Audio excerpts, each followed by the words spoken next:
On today's show, it was the first day of camp.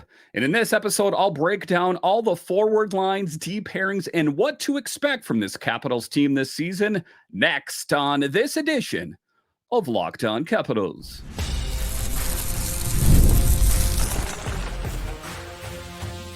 Your Locked On Capitals, your daily podcast on the Washington Capitals. Part of the Locked On Podcast Network. Your team every day. Well, hello and welcome into this edition of Locked On Capitals. I'm so glad you decided to join me today. As always, this podcast is free and available on all the major platforms, including the SiriusXM app and on YouTube. And I want to thank you for making this your first listen each and every day. My name is Dan Holme. I've covered the Capitals for the last 3 seasons for Locked On and various other outlets before that. I'm also the host of the weekly show called The Capitals Minutecast, available wherever you find your podcasts. You can find me on Twitter. It's at DanCaps218. You can find the show on Twitter. It's at Locked On Caps. And the best way that you can help grow the show is to subscribe to Locked On Capitals on YouTube and comment anything down below. Today's episode is brought to you by our friends at FanDuel. Now through September 22nd, all FanDuel customers can bet $5 and get a 3-week free trial of NFL Sunday Ticket from YouTube and YouTube TV. Visit FanDuel.com to get started. So in this edition of Locked On Capitals, it was the first day of camp. And it was exciting as hockey is definitely in the air. Ovechkin was there, but was a little bit nicked up. How worried should we be about that? We'll talk about that a little bit later. We'll talk about the forward line combinations and what to expect from that this season. A little bit later, we'll talk about the deep pairings as we got a good look with that Chychrun and John Carlson out there. Does that seem like something that's going to stick? And then in the final segment, we'll talk about Jakub Vrana and how he's impressing, but is really kind of running out of options in the event that this doesn't work out. But just to get it going here, talking about that first day of camp, and it is an exciting time of year. As I've been talking about on the show for quite some time about the players slowly trickling into MedStar and these informal skates, well, the rubber started to meet the road today as it was the first day of camp. And we got a good look at some different line combinations, some deep pairings. We got a chance to hear from Spencer Carbery and Chris Patrick. And Alex Ovechkin. Alex Ovechkin, who was a participant at camp but was nicked up. There's not too much to read into that other than the fact that they want to kind of take it easy. It was something that was done during training, according to him and the Capitals training staff. And I think at the end of the day, just kind of being precautionary. But Alex Ovechkin's dedication to even showing up at the training camp and doing it yet another season. You take a look at it, a star of this level, and he still kills it each and every season. Ovi showed his dedication by joining the team for the first day of training camp, despite dealing with a minor injury. The 39-year-old was limited in his practice due to being a little nicked up, as confirmed by head coach Spencer Carbery. Ovechkin mentioned that he had tweaked something mid-training, but assured everyone that it was nothing major. He emphasized the importance of being cautious and smart about his injury, especially with the regular season just 3 weeks away. And it's kind of a wink, wink, nod, nod thing that I'm still trying to wrap my head around as that was brought up in the presser with Alex Ovechkin when asked about the nature of his injury. And he had kind of a wry smile on his face and a little twinkle in his eye, like, I just don't think that he really was ready to play or what the case is there. Nicked up is a very vague term that is open to interpretation. But what we do know for sure is that on Monday, he left practice after wincing in pain. So I guess the truth probably lies somewhere in the middle. But talking about Ovechkin and monitoring his condition, we need him as a full go from the first start of the season. At the end of the day, we hope the Capitals will win another cup. They'll make it to the playoffs, but make no mistake about it. This team is fully vested in Alex Ovechkin catching and passing the great one, Wayne Gretzky. The coaching staff and team trainers are closely monitoring Ovechkin's condition. although general manager Chris Patrick stated that the level of concern is relatively low. Precautions were taken during Ovechkin's first day of camp, with captain rotating in and out of practice sessions. Coach Carbery emphasized the need to be intelligent about managing Ovechkin's participation, especially during the challenging early days of camp. And Chris Patrick talked about it as well as, maybe instead of playing 21 minutes a night, he plays 18 minutes a night, just kind of these different scenarios. And is that going to make a big difference? And it's all about the kind of players, the opposing players playing against him. Is it the other team putting their fourth line out there? Is he playing against the other team's first line team? There's a lot of things to factor in. And I think at the end of the day, those are marginal things that could potentially help Alex Ovechkin. But I think that at the end of the day, he still is that rugged Russian machine that never breaks. But we're seeing injuries pop up a little bit more as he's gotten older.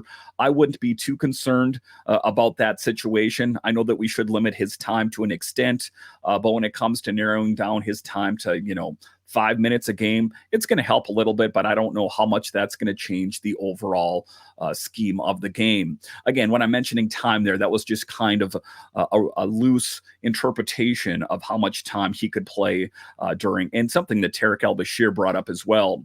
Ovechkin's performance on the ice, despite the injury, Ovechkin showcased his trademark power and confidence on the ice, demonstrating his exceptional skill and strong shot remained undiminished. As Ovechkin heads into his 20th NHL season, he is just 42 goals shy of surpassing Wayne Gretzky's all-time NHL goals record, a milestone that adds further anticipation to the upcoming season.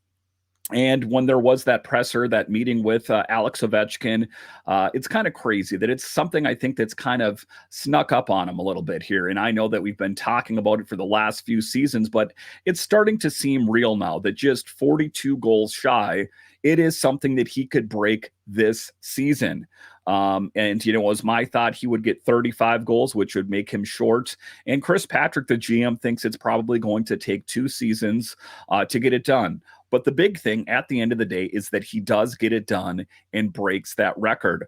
I would like him to kind of smash that record wide open so you don't have to worry about this young up-and-coming player that's going to knock it down so many years from now. But talking about the training camp for the Capitals, it wasn't just Alex Ovechkin. There was a lot of excitement. The 2024 NHL training camp for the Capitals commenced with a great anticipation as Ovechkin prepared for his 20th season in the league. The camp saw Ovechkin as part of a 23-man Group B section of the roster, and he was actively involved in on-ice sessions at MedStar Ice Complex, despite the fact that he was quote-unquote nicked up. Line combinations and strategies, this is when it's all getting real. These tools, these toys, if you will, that the Capitals acquired either by free agency or trade, that how are they going to help this team and how is it all going to shake out?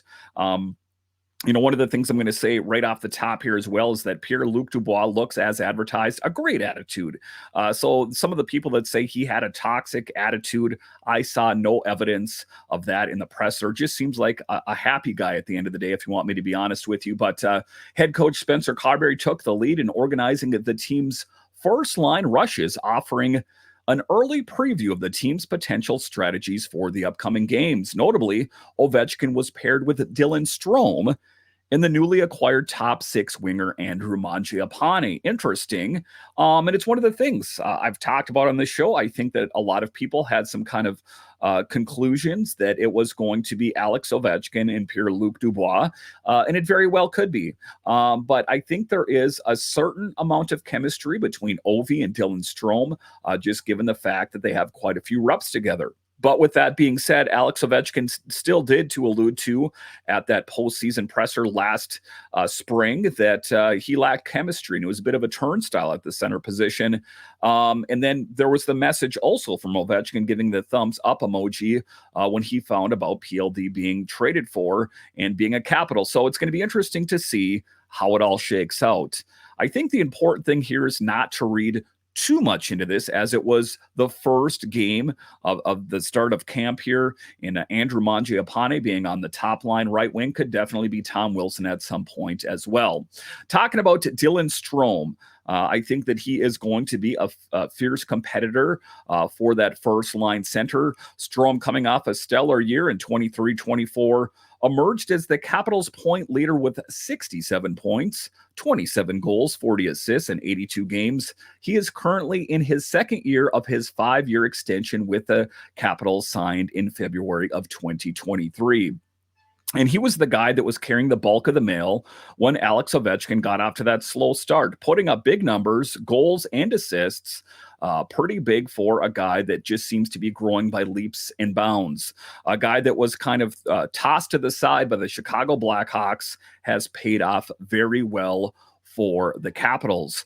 Another big acquisition that was made in the offseason was Andrew Mangiapane through trade, and I think that he fixes to be a part of the Capitals' goal-scoring plans as well. The one thing we know for sure is the Capitals need help in offense, in goal scoring, and I think that Andrew Mangiapane could be a big part of that.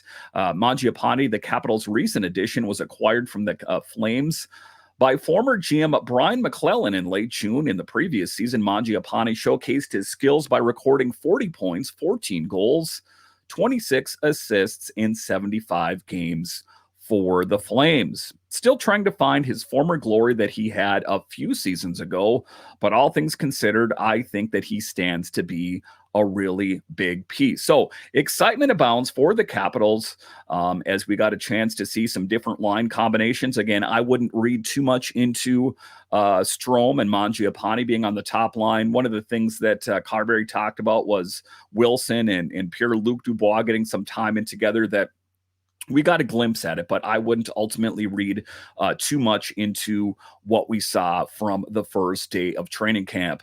All right, so coming up here after the break, we'll talk about defense and deep pairings and how does that look to shake out this season. I'll discuss straight ahead.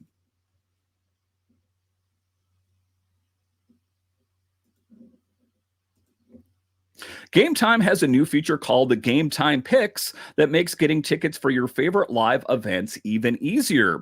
Game Time Picks filters out the fluff to show you only incredible deals on great seats, so you don't have to waste time searching through thousands of tickets. And listen, guys, it is frustrating when your favorite band, comedian, artist, whatever the case might be, comes to town and you want tickets and you can't find them. Or if you do find tickets, what's the view of the stage going to be from where you're sitting? Well, Game Time takes all the confusion out of it. So why not do that and take the confusion out of your life? There's enough confusion anyway. Take the guesswork out of buying tickets with Game Time. Download the Game Time app, create an account, and use code LOCKEDONNHL for $20 off your first purchase. Terms apply. Again, create an account and redeem code LOCKEDON NHL for $20 off. Download Game Time today. What time is it? Game time.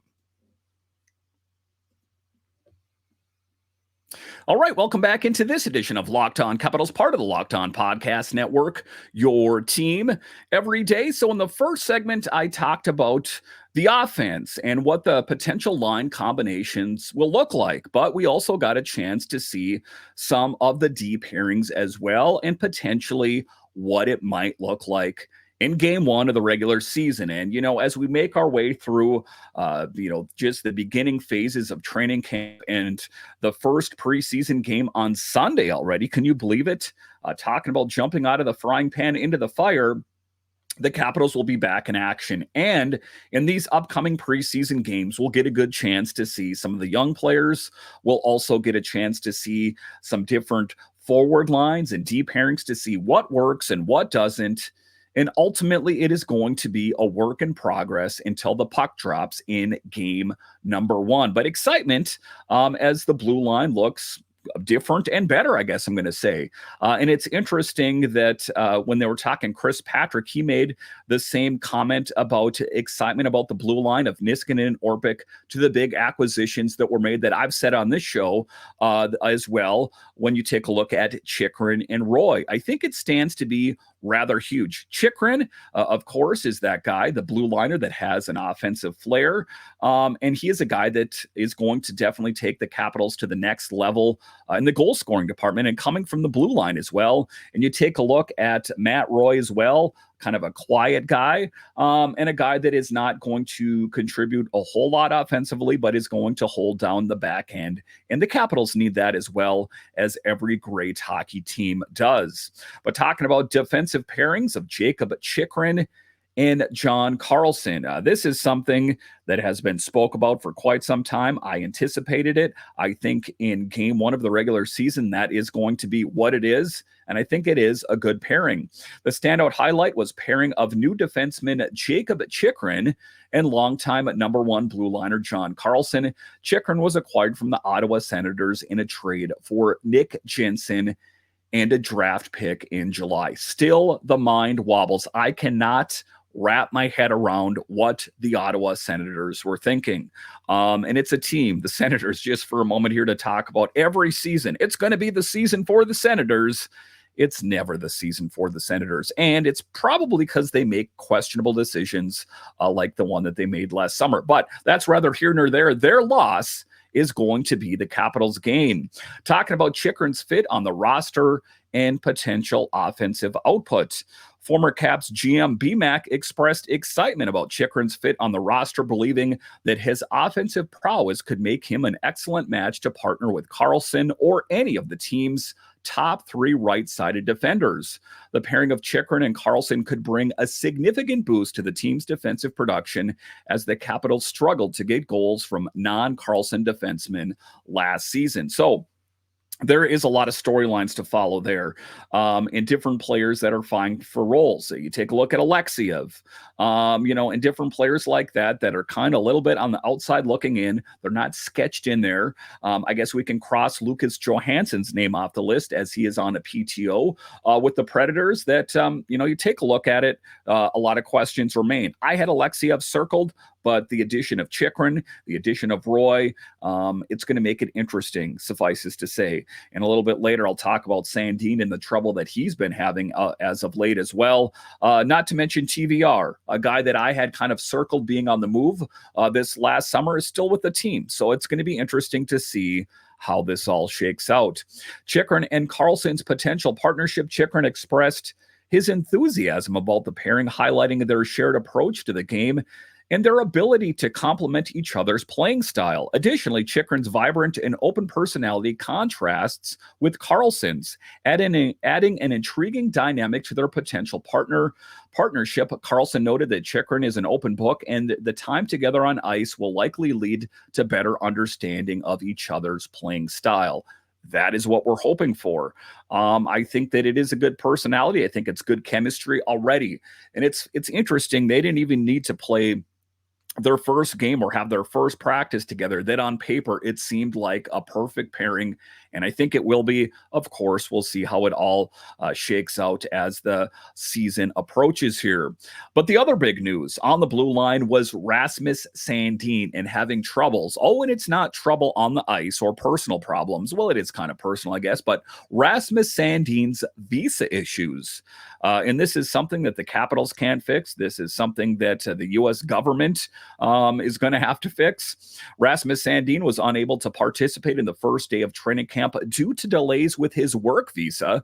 As a foreign NHL player, he is required to apply for a P1A athlete visa, which signifies that he is an elite athlete coming to work in the U.S. Unlike Canadian players, European players such as Sandin must undergo an additional step, which involves visiting the American consulate in the home country for an interview to obtain a stamp on their passport. Yikes. Sounds like a tough situation for Rasmus Sandin. We hope that he can join this team sooner than later. Sandin is that player that was spoke of when I was talking about the rapport between Carbery and the younger players that when they were doing their postseason interviews between the player and coach, he said, do you want to revisit this in a couple of weeks? Just take some time off and think about it. And he did that. And it turned out to be a good thing. As Spencer Carbery asked him, is there any changes that you think you need to make? And he said, I don't think I lived up to my potential. I think I had kind of a down season. And Carbery said, yeah, I did. I do too. And I think that, we're going to be a lot better this season. I'm going to give you some things to work on to make you that much better. So that is really kind of what exemplifies what makes Spencer Carbery a really great head coach and what makes him such a hit with these young players and old players alike, that there is a mutual admiration and respect between player and coach. Sandin's previous contract with the Maple Leafs expired last season, which likely led to the need for a renewal of his U.S. work visa. Despite this setback, the 24-year-old defenseman signed a 5-year extension with the Caps last March. He recently represented the Capitals at the NHL European Player Media Tour in Prague, Czechia. So we're hoping that he can make his way back. We're hoping to see a whole lot more from Rasmus Sandin. During the previous season, Sandin played in 68 games for the Caps, recording 23 points, 3 goals, 20 assists. This was a slight decline from his performance in 22-23, where he posted 35 points, 7 goals, 28 assists with the Caps and Maple Leafs. Despite his reduced output, the young defenseman is aware of the expectations and acknowledged this during the exit meeting with head coach Spencer Carbery. Carbery heavily relied on Sandin to log significant ice time, with the defenseman averaging 21 minutes, 7 seconds of ice time per game. That's what I'm talking about. It was overly taxed, which was second only to John Carlson at 21:07 on the team. And sometimes Carlson played 25 to 30 minutes a night when needed. Talking about Sandin's return to the defensive lineup once his visa issues are resolved, Sandin will join a revamped defensive lineup that now includes offseason additions of Chychrun and Roy. The Capitals intend to have a total of 24 defensemen on ice at training camp until they make their first roster cuts. So interesting to see, and a bit of a snafu for when you take a look at Sandin and all that he has to go through. Hopefully it's something that can get cleared up here real soon. All right, so coming up here after the break, we're going to talk about fan favorite Jakub Vrana. And I'm here to tell you that things are trending in a good direction. If you're asking me my knee-jerk reaction, I think he breaks camp with the Capitals, but he has a lot to prove, and Spencer Carbery said as much. Let's discuss straight ahead.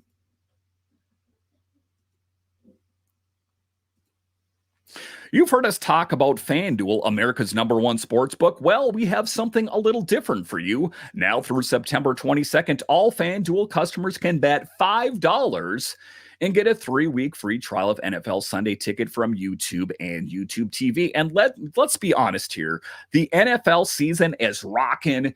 And if you are a fan of an out-of-market team, well, then you need NFL Sunday Ticket and the sweet deal from FanDuel. Then with the YouTube TV base plan, you'll be able to watch every regular season Sunday afternoon out-of-market game. All you need is a Google account and a current form of payment, and you can cancel anytime. Just visit FanDuel.com to download America's #1 sportsbook. All right, welcome back into this edition of Locked On Capitals, part of the Locked On Podcast Network, your team every day. So the unthinkable, Jakub Vrana is a Capital, and I still have to kind of pinch myself when I think about it. It's one of the things that, he was a key piece in 2018 and kind of lost his way. He had some personal issues and yada, yada, yada. We know that he played with the Blues and had some issues there. But ultimately, he found his way on a professional tryout. And one of the things that was said from Spencer Carbery is that he's here, but he's not going to have any give-me's. He is going to have to earn his opening night sweater. So what he wants to see from Jakub Vrana before it all gets real here in the first game of the season is he's going to see a great compete level. He wants him chasing down the puck at every given moment. He wants him to score goals, but he didn't put the utmost importance on that. What he wants to see is a really high compete level. And let's be honest, once you're at the point of your career when you're on a PTO, the opportunities that you get going forward are going to get less and less unless you make the most of them. But I am choosing to lead with an optimistic foot, and I do see Jakub Vrana cracking the opening night roster.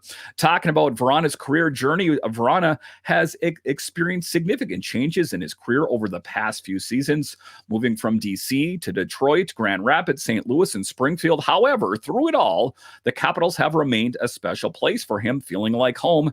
And spending a long summer in Czechia, Vrana eagerly embraced the opportunity for a professional tryout with the Capitals, hoping to showcase his skills and secure a permanent spot on the roster.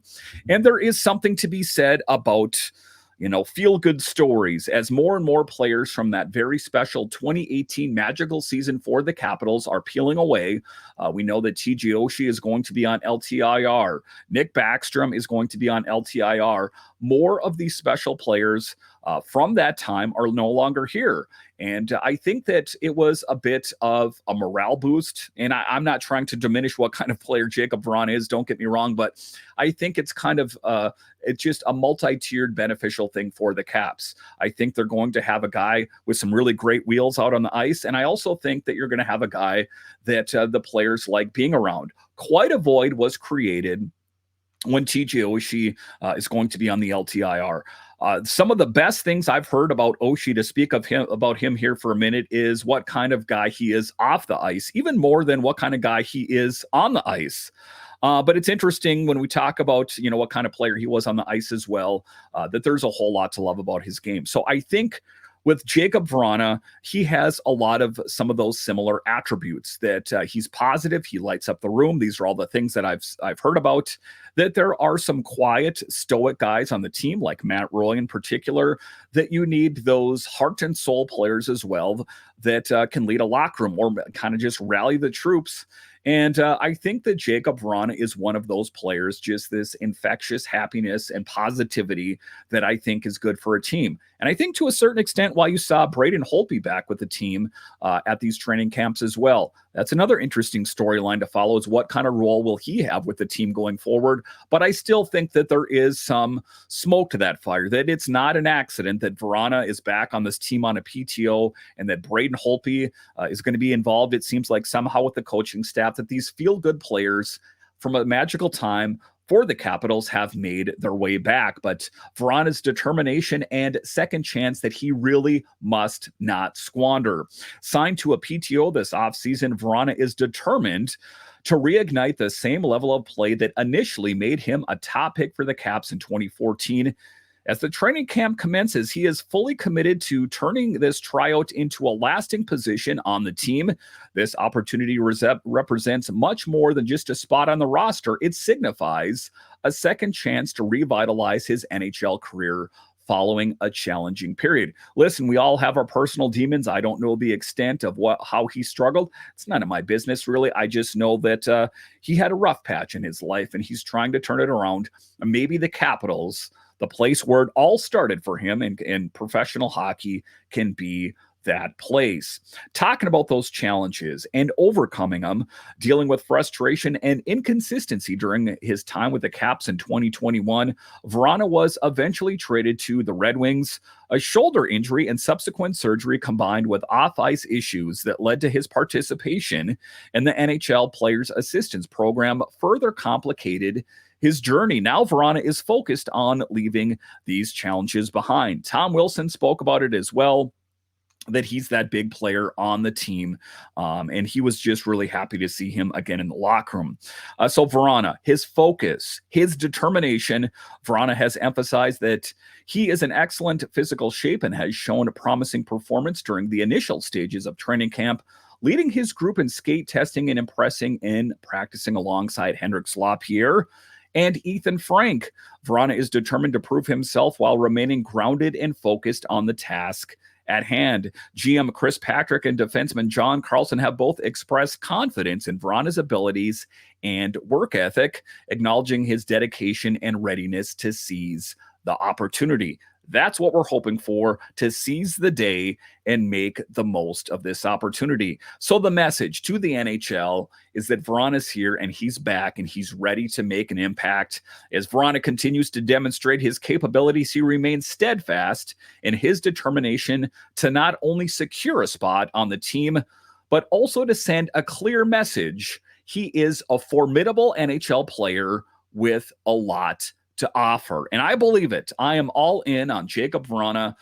It seems like his head's in the right place, and he is playing for, well, his professional career. And I think that he has that spot on this team. We're just going to need to see him kill it at camp. In these preseason games, he is going to have to bring everything that he has.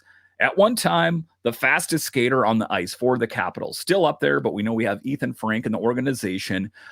So if he can put those wheels to use, as we've always heard, this team needs to get younger and faster. Well, we accomplished two of those things with Vrana on this team, that hopefully he can be the one to take this team to the next level. Listen, I want to thank you once again for joining me on this edition of Locked On Capitals, your only daily year-round podcast covering the Washington Capitals. And I want to thank all of you that are watching on YouTube and listening to this on the audio side. You are what makes this show successful. All right, once again, I want to thank you for joining me on this edition of Locked On Capitals, part of the Locked On Podcast Network, your team every day. My name is Dan Holme, and I'll talk to you again on Monday.